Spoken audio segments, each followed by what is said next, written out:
Du tourisme et des antiquités, Chérif Fathi, a noté que la stratégie de son ministère était basée sur la réalisation de la sécurité économique du tourisme et les différentes dimensions de la durabilité qui y sont liées, telles que la transformation numérique et la préservation de l'environnement, en particulier avec la tendance croissante à privilégier les destinations soucieuses de préserver l'environnement à l'échelle mondiale, ainsi que d'offrir une accessibilité aux personnes ayant des besoins particuliers. S'exprimant à la 4e réunion de la commission parlementaire chargée de discuter et d'étudier le programme de travail du nouveau gouvernement, le ministre du Tourisme et des Antiquités a ajouté que des travaux seront menés pour diversifier les marchés touristiques afin de maximiser les avantages du potentiel touristique égyptien. Le ministre a évoqué la vision de l'État d'atteindre 30 millions de touristes, expliquant que le ministère allait prendre des mesures diligentes pour créer une demande et promouvoir divers types de tourisme. Le ministère suivra attentivement les développements de l'industrie du tourisme en Égypte, le développement du tourisme et du trafic touristique, ainsi que les taux de croissance de l'expansion de la capacité hôtelière et du développement du volume du trafic aérien, en tenant compte de la situation géopolitique. Selon lui, le ministère procédera à un examen périodique des objectifs tous les 6 mois et préparera des rapports en conséquence. Le ministre du Tourisme et des Antiquités a indiqué que des travaux seront menés pour renforcer les investissements touristiques en Égypte, en particulier dans le domaine hôtelier. Il a ajouté qu'au cours de la période à venir, une initiative sera lancée pour encourager et attirer les investissements touristiques.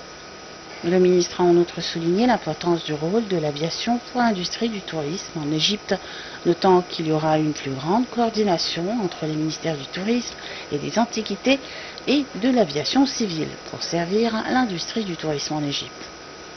Le ministre du Tourisme et des Antiquités a expliqué que le système touristique sera géré avec une pensée économique de sorte que les différentes saisons du mouvement touristique soient prises en compte dans l'élaboration du plan de marketing de la destination touristique égyptienne. Le ministre a en outre indiqué que les efforts visant à améliorer l'expérience sur les sites archéologiques et les musées seront élargis au cours de la période à venir en concluant des partenariats avec le secteur privé. Le ministre a souligné qu'au cours de la prochaine phase, des travaux seront menés pour améliorer le niveau de contrôle et de gouvernance publique et activer le rôle de la société civile, représentée par les chambres du tourisme et leurs syndicats, pour faire progresser le secteur du tourisme en Égypte. Il a enfin indiqué que des travaux sont actuellement en cours pour élaborer un plan de formation pour les employés du ministère et du secteur du tourisme et des antiquités.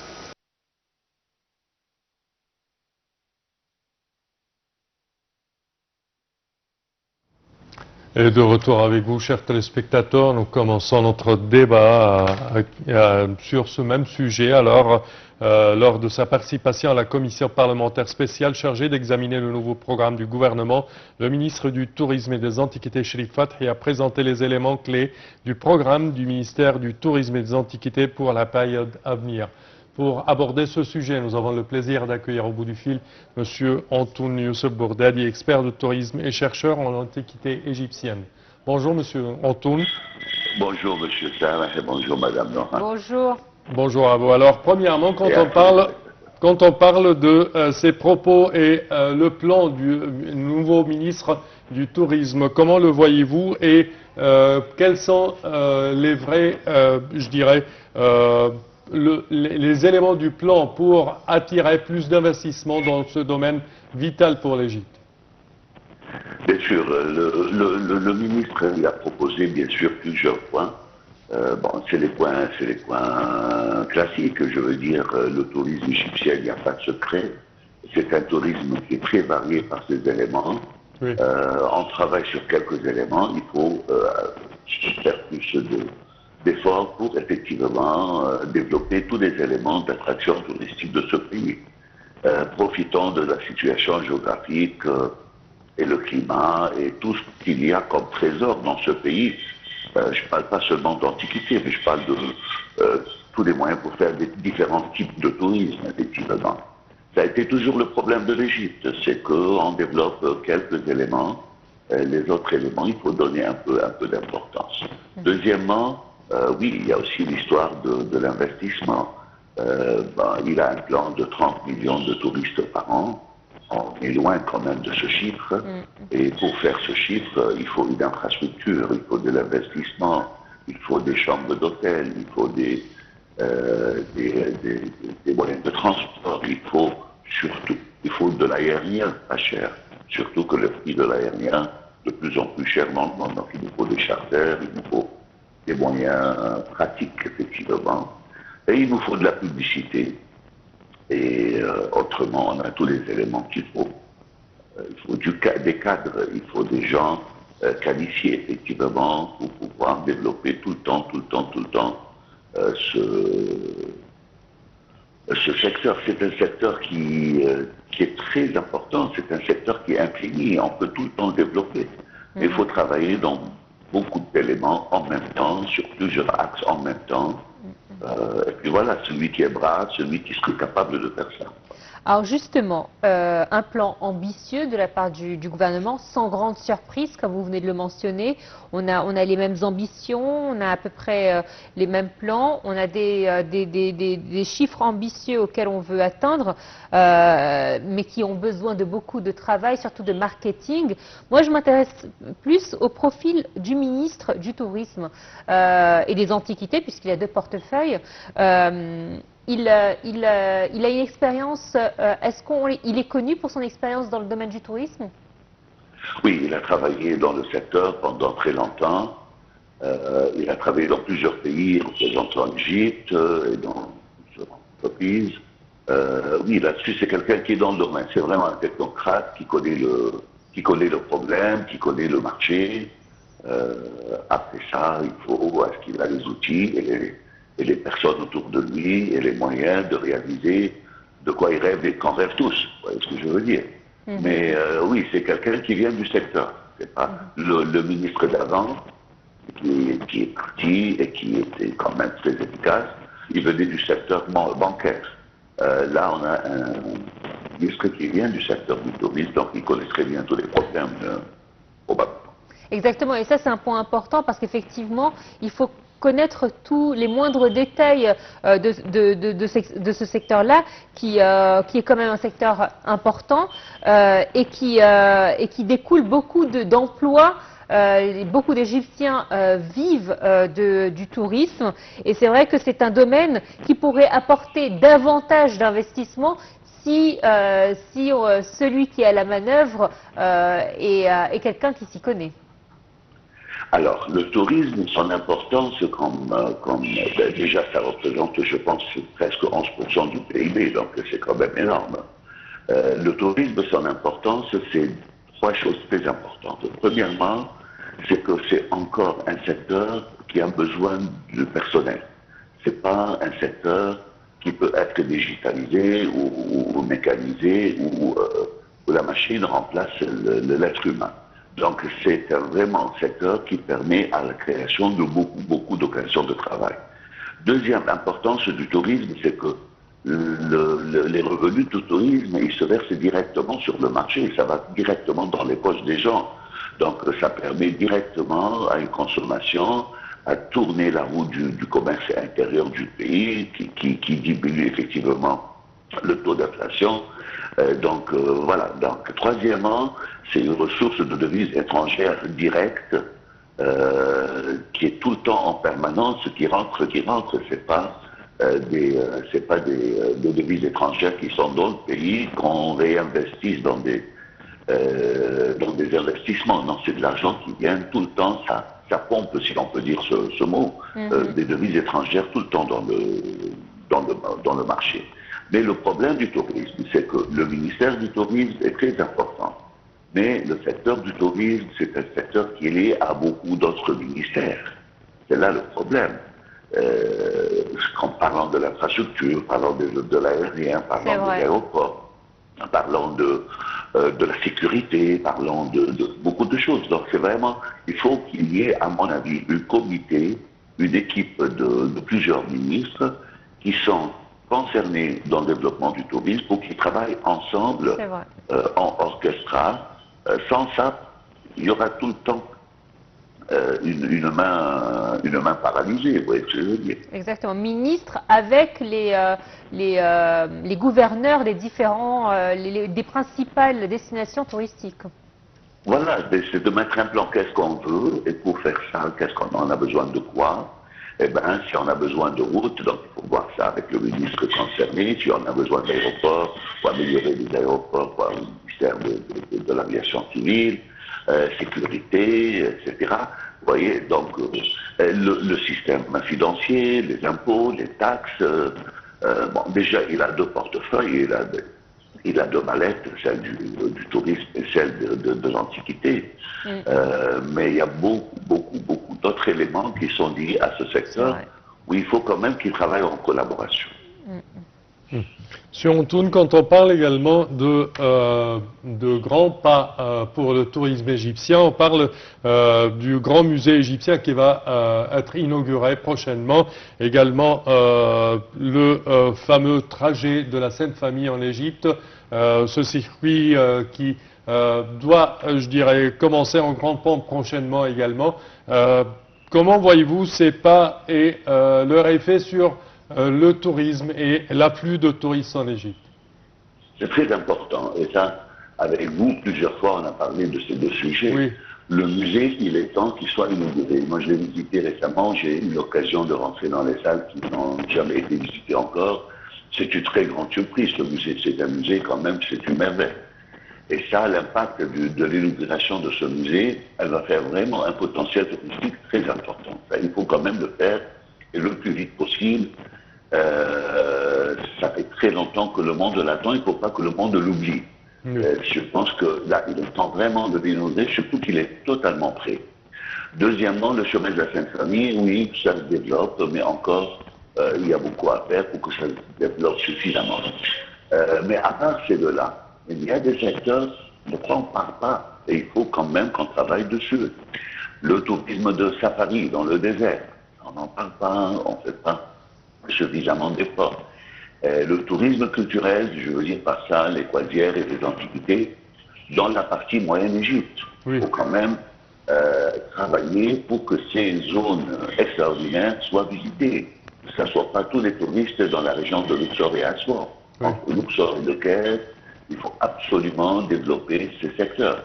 Il y a un manque d'hôtels, il n'y a pas les bateaux qui font la croisière, il y a beaucoup à faire. Il y a beaucoup d'endroits dans le delta qui sont des sites archéologiques, il faut les visiter, il faut les mettre sur les programmes. Il y a de quoi faire, mais il faut une volonté, il faut une bonne étude de visibilité économique pour tous ces secteurs. Il faut aussi parler avec les tour opérateurs, les agents de voyage, voir qu'est-ce qu'ils ont besoin pour pouvoir développer ces secteurs.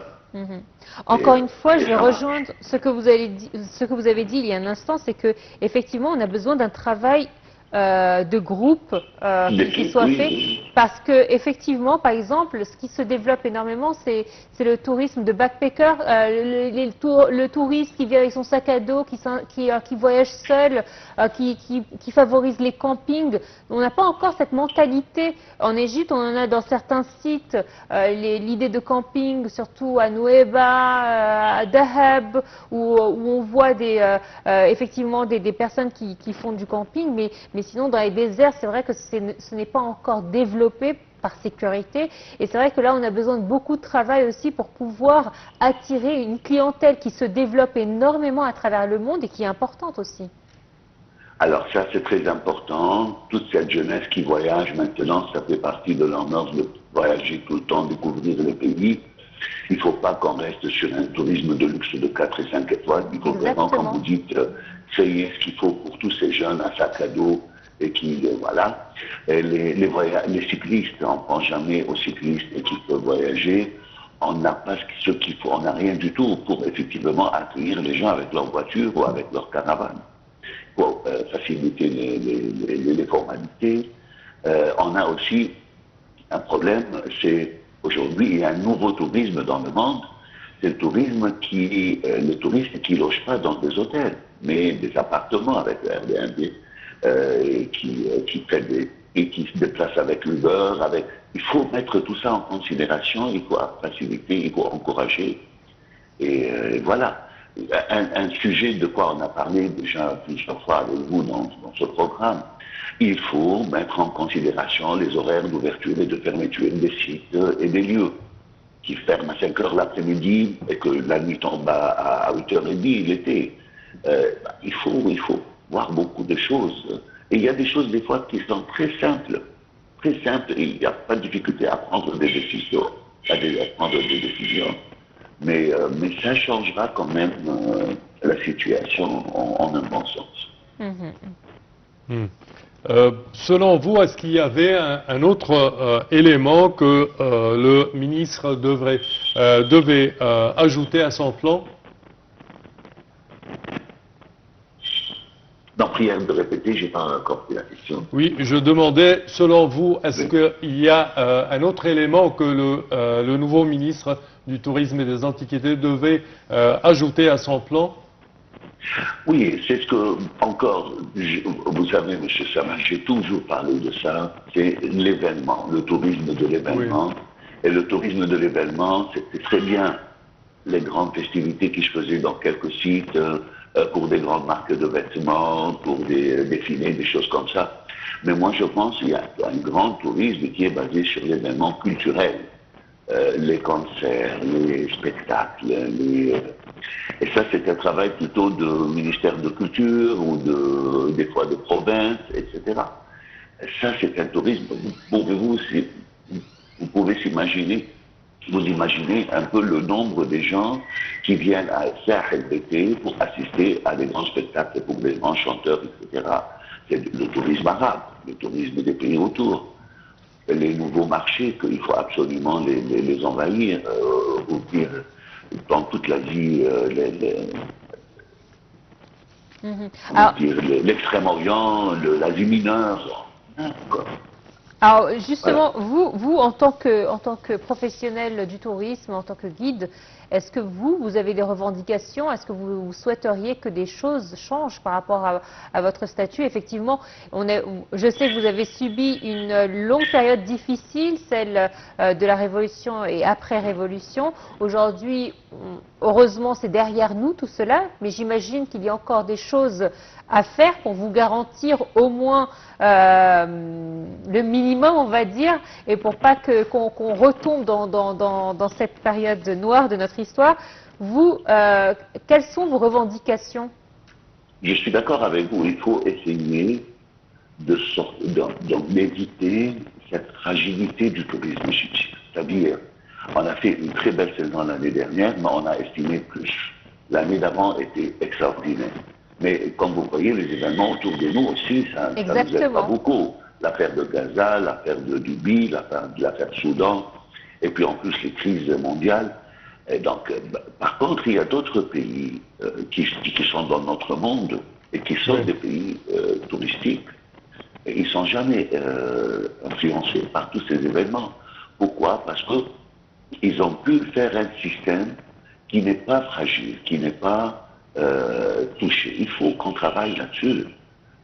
Moi, j'ai vu la saison dernière des touristes qui viennent, et puis ils sont à Sharm el-Sheikh, par exemple, ou à Sainte-Catherine, et ils me demandent, mais n'est-ce pas, on est au Sinaï? Je dis oui. Je dis, comment on est au Sinaï? Il y a la guerre, et vous voyez. Il faut quand même qu'on cible un peu ce point de vue. Les gens, ils entendent Gaza à la frontière de l'Égypte. C'est vrai. Ils ne savent pas que c'est à des centaines de kilomètres et c'est dans une zone toute petite. Il faut qu'on travaille là-dessus. Il faut qu'on travaille là-dessus. Et moi, j'ai toujours dit, les événements, c'est le meilleur moyen, sur le plan mondial, de montrer qu'il n'y a rien dans ce pays qui se passe, que tout va bien dans ce pays. Deuxièmement, c'est mieux que des millions ou des centaines de millions qui se payent pour faire de la publicité. Vous voyez? C'est vrai. L'inauguration du grand musée en ce moment, ça sera quand même vital. À mon avis, il ne faut pas tarder plus que ça. Effectivement, l'image parlerait d'elle-même. Merci à vous, Monsieur Antoine Youssef Bourdadi, d'avoir été des nôtres. Je rappelle que vous êtes expert en tourisme. Merci. À vous. On enchaîne avec un sujet, j'imagine. Oui, dans le même domaine, tourisme, l'Égypte a enregistré un nouveau record avec plus de 7 millions de touristes au cours des 6 premiers mois de l'année 2024, selon un communiqué du ministère du Tourisme. L'Égypte entend accueillir au moins 30 millions de touristes par an d'ici à 2028. Les chiffres en détail dans ce commentaire. Voyons ensemble. Le nombre de touristes qui ont visité l'Égypte au cours des 6 premiers mois de 2024 a battu un nouveau record à 7,69 millions de visiteurs.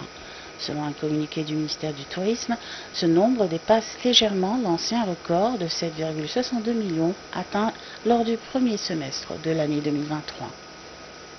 Le nombre de nuitées touristiques a également augmenté au cours de cette période de l'année, atteignant 70,2 millions, dépassant ainsi les nouveaux records précédents de 67,6 nuitées touristiques au cours de la même période de 2023.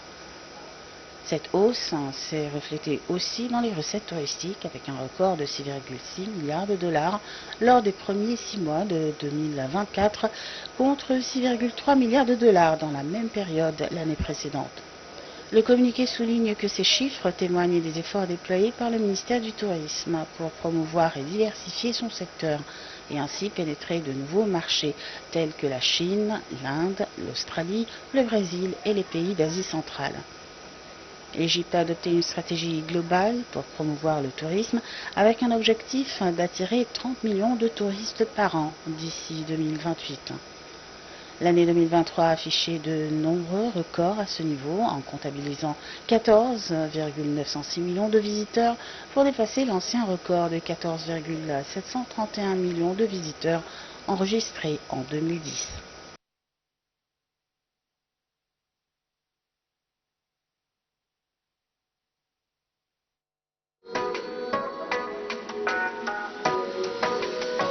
الصيف ده نأجز هنا عندي وتعيش معانا جو مصري نلحق الموسم من بدري ونلف لفة جديدة حصري جونا حاجات تجنن حالة جديدة حلوة جدا كوباية الشاي حاجة تانية دلل هنا لوحده دنيا للفجر نسهر للفجر ده مفيش ولا يوم بيخلص في مصر كل حاجة فيها أصلي حتى الجو جو مصري زي الهوا اليوم هيجري تعالى بس ومش هتمشي كل قعدة فيها فسحة كل حتة وليها روحها ناس تيجي هترد روحها وانا هحكي لك على شوقها